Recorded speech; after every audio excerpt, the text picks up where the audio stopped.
ba yan?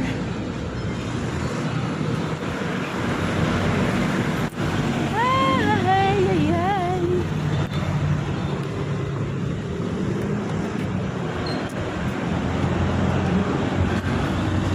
Naiwan ang susi. Sa akin na muna yung ano ko, hindi yung ID. Yan, baka maiwan ko. Wait lang. Ano ba yan? Nagkamali ako ng kuha ng susi. Ang nakuha akong susi ay ito. Susi ng bahay. Ay!